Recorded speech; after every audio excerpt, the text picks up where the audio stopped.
என்னத்தை ராசி சொல்கிறது? 7 நாட் சனியில் இருக்கிறீங்க, தலைமறை வாழ்க்கையில் இருக்கிறீங்க. சீக்கிரமாக ஏதாவது செக் பவுன்ஸ் கேஸ் உங்கள் மேலே போட்டிருந்தாங்கனாக்கா உடனடியாக ஒரு ஏபின்னு சொல்லக்கூடிய ஆன்டிசிபேட்டரி பேல் எடுத்து வைங்களேன்னா தூக்கி உள்ளே பிடிச்சி போட்டுருவான். நைட்டில் கூட உங்கள் வீட்டில் தூங்காதீங்க, வெளியே எங்கன்னா தூங்குங்க. வண்டி வாகன விபத்துக்கள் ஏற்படலாம், கைகலப்புகள் ஏற்படலாம், யூரினரி இன்ஃபெக்ஷன் வரலாம், பெண்களுக்கு நிறைய கருச்சிதைவு ஏற்படும். இதில் வரவுக்கு மீறி செலவு அதிகமாக இருக்குது. அந்நிய மதக்காரனால் சண்டை வருது, சகோதர சண்டை வருது, தந்தைக்கும் உங்களுக்கு சண்டை வருது, தாயின் உடல்நலம் கெடுகிறது, முயற்சிகளில் பாதி வெற்றி பெறுது, பாதி வெற்றி பெறாமல் போகுது. வீடு கையை விட்டு போயிடுமா, வாகனம் கையை விட்டு போயிடுமா, வாடகை கட்ட முடியுமா முடியாதா, பயம் மனசில் லப்பு டப்புன்னு அடிக்குது.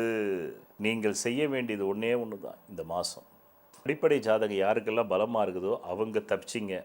மற்றவங்க தயவுசெய்து உங்கள் அடிப்படை ஜாதகத்தை தெளிவு பெற்ற ஞான ஜோதிடரிடம் தெரிந்து கொண்டு அதற்கு ஏற்ப நீங்கள் கவுன்சிலிங் எடுத்துக்கிறது நல்லது.